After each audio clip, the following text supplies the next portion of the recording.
என் நெஞ்சில் குடியிருக்கும் புதுச்சேரி மக்கள் உங்கள் அனைவருக்கும் என்னுடைய வணக்கம். எல்லாரும் காலையில சாப்பிட்டீங்களா? நான் ஸ்ட்ரைட்டா விஷயத்துக்கே வந்துடுறேன். புதுச்சேரி எலெக்ஷன்ல நம்ம டிவிக்கே போட்டி போடுறோம். நம்மளோட சேர்ந்து 2 தொகுதியில நம்ம கூட்டணி கட்சியான நேயம் மக்கள் கழகம்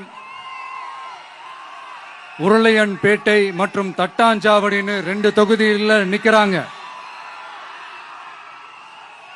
நம்ம கட்சி வேட்பாளர்களை பத்தி உங்களுக்கு நல்லாவே தெரியும். களத்துல மக்களோட மக்களா நிக்கிற மாதிரி ஆளுங்களை தான் நான் செலக்ட் பண்ணியிருக்கிறேன். நம்மளுடைய அக்கா, நம்மளுடைய தங்கை, நம்ம அண்ணா தம்பின்னு நம்மளுடைய வேட்பாளர்கள், புதுச்சேரி வேட்பாளர்கள் எல்லாரையும் செலக்ட் பண்ணி உங்க முன்னாடி நான் அறிவிச்சிட்டேன், உங்க முன்னாடி நான் ஒப்படைச்சிட்டேன். அவங்க எல்லாரையும் வெற்றி பெற செய்யணும்னு உங்க எல்லாரையும் தாழ்மையுடன் கேட்டுக்கொள்கிறேன். நம்ம வேட்பாளர் எல்லாருக்கும் நம்ம விசில் சின்னத்துல, உங்க விசில் சின்னத்துல தயவு செஞ்சு ஓட்டு போடுங்க. நம்ம கூட்டணி கட்சி வேட்பாளர்களுக்கு அவங்களோட சின்னத்திலையும் ஓட்டு போடுங்க. நம்ம டிவிக்கே புதுச்சேரி எலெக்ஷன்ல முதலா போட்டி போடுது. இங்க 2 கூட்டணி இருக்கு. நீங்க தனியா வந்து என்ன செய்ய போறீங்கன்னு உங்க மனசுல ஒரு கேள்வி ஒண்ணு எழலாம். அதுக்கு நான் பதில் சொல்ல வேண்டியது நம்மளுடைய கடமை இல்லையா?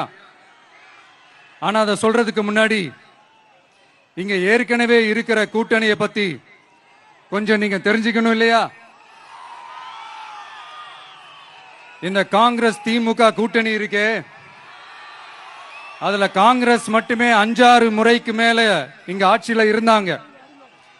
அந்த கூட்டணியில இருந்த ஒரு தலைவர் மக்களை மட்டும் ஏமாத்தல, அவங்களோட தலைவரையே வெட்ட வெளிச்சமா எப்படி ஏமாத்தினாருன்னு உலகமே பார்த்து கை கட்டி சிரிச்சது. அதுக்கப்புறம் அந்த கட்சி இங்க எந்த நிலைமையில இருக்குன்னு உங்க எல்லாருக்குமே தெரியும். திமுகவும் 2-3 முறைக்கு மேல ஆட்சியில இருந்தாங்க. இப்போ 2ம் கூட்டணி, பேருக்கு தான் கூட்டணி. ஆனா திமுகவும் காங்கிரசும் கூட்டணின்னு சொல்லிக்கிட்டே சில தொகுதிகளில் ஒருத்தர் எதிர்த்து நிக்கிறாங்க. தமிழ்நாட்டிலையும் திமுக காங்கிரஸ் குழப்ப அணியா தான் இருக்குது. புதுச்சேரியிலையும் அதே மாதிரி குழம்பி போன அணியா தான் இருக்குது. அப்புறம் இன்னொரு கூட்டணி இருக்கே, அதான் என்ஆர் காங்கிரசும்